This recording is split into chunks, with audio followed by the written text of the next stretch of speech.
야 저기를 좀 봐. 그럼 저기를 봐야죠. 손가락 보고 왜 삿대질 했냐라고 지랄을 할 게 아니다라는 겁니다. 반갑습니다. 김영은 TV입니다. 대한민국 언론은 지금 트럼프 대통령이 뭔가 청구서를 내밀까봐 지금 전전긍긍하고 있는 것이 아닐까. 이재명은요, 지금 베트남 가고 인도 돌아다니면서 편만 들기를 하고 있죠. 헛짓거리 하고 있다라고 저는 생각을 합니다. 자, 대한민국 언론들은요, 제목만 보면 가관인데요. 트럼프 대통령을 치매 할배로 만들고 있습니다. 정신 이상설을 펼쳐내고 있고요. 심지어 살찐 뇌다라는 입에 담기도 민망한 표현을 써가면서 트럼프 대통령을 조롱하고 있습니다. 바이든 때는 이런 거 언론에서 다루지 않았죠. 쪽지 없으면 걷지도 못하고요. 허공에 대고 악수질을 하고요. 푸틴과 젤렌스키도 구별 못했고요. 그런데 대한민국 언론은 입을 쳐 닫았었죠. 그러던 언론이 이제는요, 멀쩡한 트럼프 대통령을 치매 환자로 만들어가지고요, 지금 흠집을 내지 못해서 안달을 내고 있습니다. 이란 전쟁에 대해서, 전쟁의 이유에 대해서는 지우고요, 이란에서 펼쳐지고 있는 인권 학살에 대해서는 지우고요, 오로지 이스라엘과 미국의 미사일이 이란으로 쏟아져 간다. 그것만 부각해서 미치광이, 전쟁광 이렇게 다루고 있죠. 자, 이게 우연일까? 아닙니다. 자, 정책으로 이길 수가 없으니까요. 사람의 이미지를 훼손해서 끌어내리려고 하는 이 좌파들의 전형적인 인격 살인 공식이다라는 거죠. 자, 이 비열한 수법에요. 우리 윤석열 대통령도 당하셨습니다. 멀쩡한 국정 수행은요, 덮어버리고 폭탄주 이미지만 더 씌워가지고요, 나라 망치는 리더로 낙인을 찍었던 그 추악한 언론 카르텔이 또 지랄을 하고 있는 겁니다. 자, 오늘요, 이 소름돋는 평행 이론과 언론의 불순한 의도에 대해서 낱낱이 파헤쳐 보도록 하겠습니다. 구독 버튼 꼭 눌러주시고요. 멤버십 가입으로 응원 주시는 모든 분들께 감사드리겠습니다. 감사합니다. 자, 트럼프 치매설, 이거 참 용기 있다 이런 생각을 했었는데요. 이거 발원지 어디냐라고 보면요, 그냥 언론입니다. 언론. 민주당 전략가다라고 불리는 제임스 카빌. 그러니까 쉽게 얘기하면요, 뭐 대한민국에 뭐 전략가 하나 있죠. 시시때때로 별 보고 있는 김종인 할배, 그런 사람의 말에서 시작된 겁니다. 자, MSNBC의 민주당 전략가 제임스 카빌이라는 사람이 나왔는데요. 이 사람 의사도 아닙니다. 자, 먼저 그 MSNBC라는 이곳이요, 매우 트럼프에게는 적대적인 관계입니다. 이 앙숙 중에 앙숙이다라고 보면 되는데요. 이 MSNBC가요, 트럼프 대통령을 갉아먹지 못해서 안달이 났죠. 가짜뉴스의 근원이다, 쓰레기다 라고 트럼프 대통령은 부르고 있는 그 매체입니다. 2026년 1월에요. 컴캐스트가 MSNBC, CNBC 등 케이블 네트워크 부분을 별도의 독립 법인 회사로 분사했습니다. 그러니까 조각을 냈다라는 거죠. 그래서 일론 머스크가 야, 너 얼마면 되겠어? 이렇게 인수에 관심을 좀 보이면서, 이게 농담인지 진담인지는 모르겠으나 일론 머스크는 한다면 하죠. 그래서 큰 파장을 일으키기도 했었는데요. 그러니까 좌파 매체들 마구마구 씹어리고 있는데 너 내 아래로 들어와서도 그게 가능할까라는 것을 이야기를 한 거죠. 아직 공식적인 매각 절차 진행 중이지는 않지만요, 주인이 바뀔 가능성은 열려있다라는 겁니다. 암튼 MSNBC 여기서요, 이제 트럼프를 씹어야 되는데 어떡할까. 그러니까 트럼프 자근자근 잘 씹는 사람 딱 불러가지고 트럼프를 씹었죠. 그러면서 뭐라고 했냐, 평범한 사람이 봐도 트럼프 이상하다, 당연히 싫어하니까. 제가요, 평범한데요, 이재명 보면요, 미친 사람 같습니다. 이거를 가지고 이재명은 미쳤다라고 발언을 한 것과 똑같은 거죠. 그거를 한국 매체가요, 쫙 들고 와가지고 마치 의학적 진단을 받은 것처럼 확대 재생산을 하고 있는 겁니다. 기가 차죠? 자, 조선일보가 이렇게 다루네요. 물 위를 걷고 골프 치는 트럼프, 예수 행세 비판 패러디 본물. 자, 이런 거 굳이 다루지 않아도 되지 않습니까? 주간 조선은 또 이렇습니다. 트럼프 삐뚤어진 입 건강 이상설 재점화, 뇌졸중 아니야. 이거는 그냥 뭐 생각하다가 이렇게 빼쪽하고 있는 걸 가지고 이렇게 얘기하죠. 그러면서 또 조선일보가 이렇게 다룹니다. 자, 트럼프 아예 없던 말을 지어낸다. 치매 초기 의심되는 세 가지 징후가 있다. 요따구로 지금 언론을 펼쳐내고 있습니다. 케네디 보건복지부 장관 이후 트럼프 대통령이 역대 대통령 중에 가장 온전한 정신을 가진 리더다라고 증언한 사실은 쏙 빼놓고 MSNBC에서 이 MSG 쳐진 이런 내용들을 가지고 트럼프의 침해설을 펼쳐내고 있다라는 거죠. 대한민국의 민주당이나 미국의 민주당이나 참 저질스럽다라고 밖에 볼 수 없는데요. 트럼프 대통령은요, 이래 본인에게 침해설이 자꾸 나오잖아요. 그것을 정면으로 돌파하고 있습니다. 2018년, 2020년에요. 트럼프가 인지기능 검사를 받았는데 만점을 받았다라고 하면서 당시 그가 언급한 person, woman, man, camera, TV 이게 단어 암기 테스트, 그러니까 이 인지 능력을 과시하는 상징적인 문구가 되기도 했습니다. 자, 2024년 대선 과정에서도요, 주치의의 소견서를 통해 가지고 인지 기능 대빵 좋고 건강 상태 매우 우수해라는 점을 공식화했습니다. 오히려 자신보다 더 나이가 많은 바이든, 뭐 똥 쌌다라고도 하는 그 바이든을 상대로 나이가 많거나 실수가 잦다라고 하면서 인지 능력이 부족해 가지고 나라를 이끌 수가 없다라고 몰아세우면서 나는 활기차고 에너지가 넘치는 리더다라고 강조를 했습니다. 나는 안정적인 천재, stable genius 이렇게 이야기를 하고 있죠. 자, 미국은 골드워터 규칙이 있습니다. 자, 미국 정신의학회는요, 직접 진찰하지 않은 공인에 대해서 전문가가 정신 상태를 진단하거나 발표하는 것을 금기시하고 있습니다. 그래서 미디어 일부 전문가들이 영상만 보고 뭐 입이 삐뚤어졌니 마니 뭐 이런 거를 치매라고 단정 짓는 것 자체가 잘못된 거다라고 비판을 하고 있죠. 이것뿐만이 아닙니다. 미국의 좌파리들도요, 지금 대한민국의 좌파리들 못지않게 비열한 수법을 쓰고 있는데요. 최근에 FBI 국장으로 지명된 캐시 파텔에 대해서 뭐라고 하냐, 과음하고 결근하고 공황장애가 있다 라면서 흠집내기에 혈안이 되어 있습니다. 자, 툭하면 만취하고 결근해가지고 지금 전쟁 중에 기강이 해이에 져서 논란이다 라고 이야기를 하고요.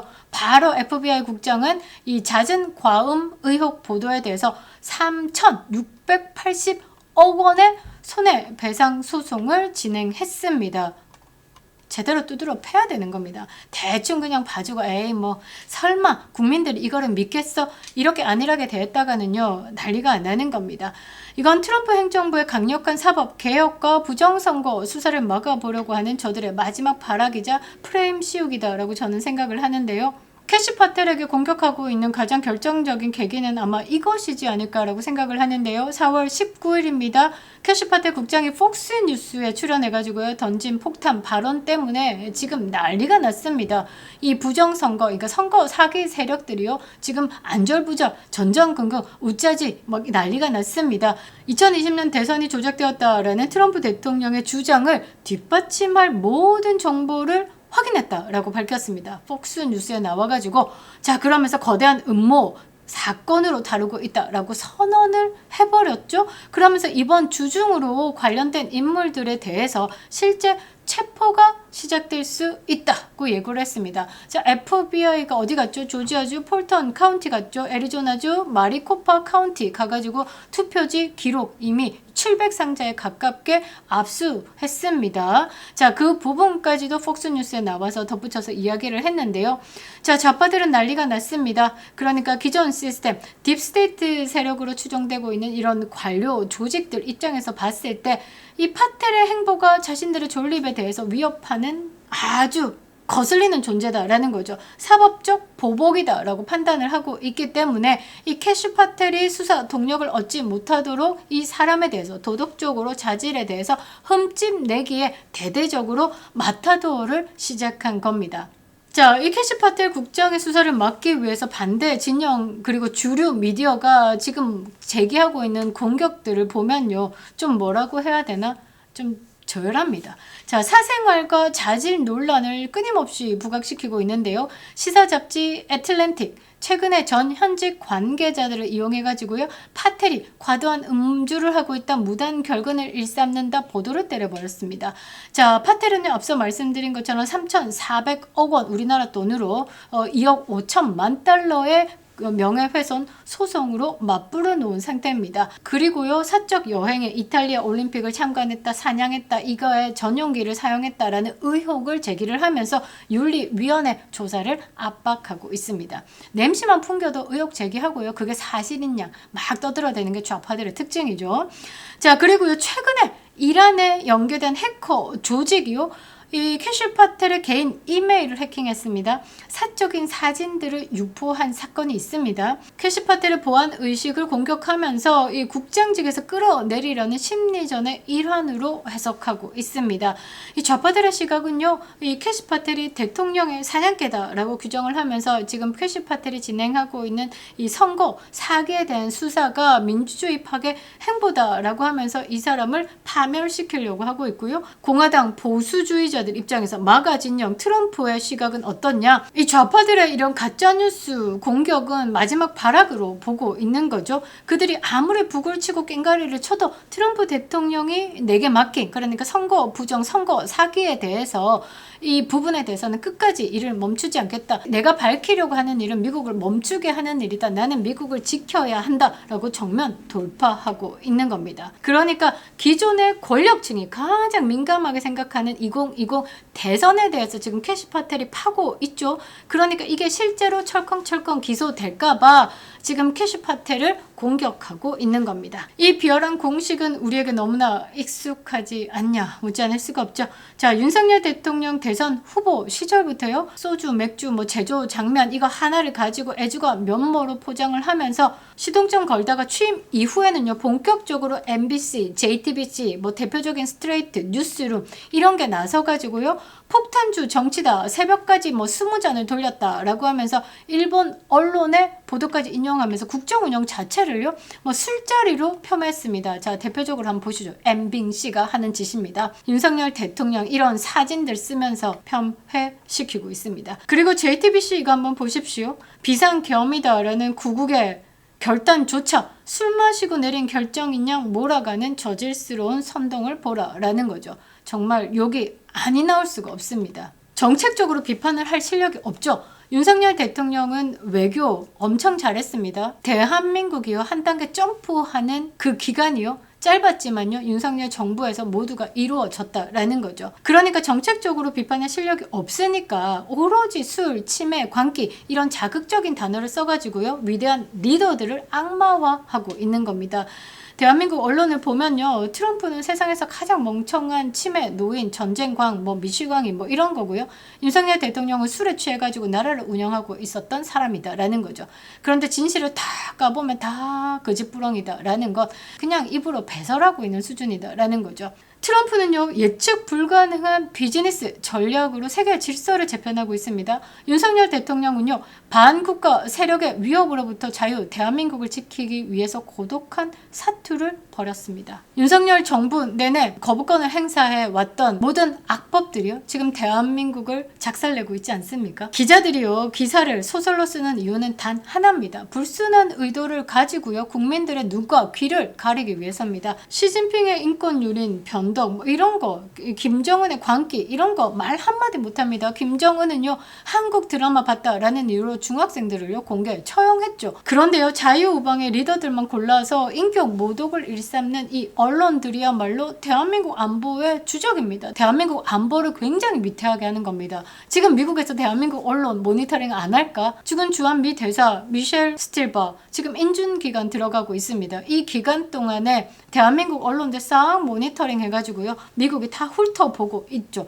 그런데 세상에나 자국의 대통령을 치매 노인이다, 전쟁광이다, 뭐 이스라엘 말 듣고 전쟁을 일으켰다, 뭐 건 또라이로 만들고 있으면 이 나라가 좋겠습니까? 이 나라가 동맹이라고 생각하겠습니까? 우리는요, 이런 가짜 뉴스들 다 쳐내야 되는 겁니다. 리더의 이미지가 아니라 그가 지키려고 하는 가치가 무엇인지를 봐야 된다라는 거죠. 자, 저기를 좀 봐. 그럼 저기를 봐야죠. 손가락 보고 왜 삿대질 했냐라고 지랄을 할 게 아니다라는 겁니다. 그리고요, 솔직히 말해가지고요, 윤석열 대통령 검찰총장까지 하신 분입니다. 서울대 법대를 나오셨고요, 검찰을 움직여왔던 수장이다라는 거죠. 전략적인 머리, 리더의 품격, 다 갖췄기 때문에 그 자리에 오른 사람이다 라는 겁니다. 트럼프 대통령 자산이 좆대입니다. 그 자산을 좆대로 일구기 위해서는 그 사람이 얼만큼 노력을 했으며 어떤 생활을 해왔는지 안 봐도 비디오 아니겠습니까? 세상에나 그런 사람을 가지고 이렇게 폄훼를 시킨다니 우습다라는 겁니다. 아니 묻자라는 거죠. 정가 4범 아니 정가 5범 아닙니까? 정가 5범 저 사람에 대해서는 뭐라고 얘기를 할 겁니까? 아니 공무원 자격 사칭해가지고 2002년에 벌금 150만 원 때려 받았습니다.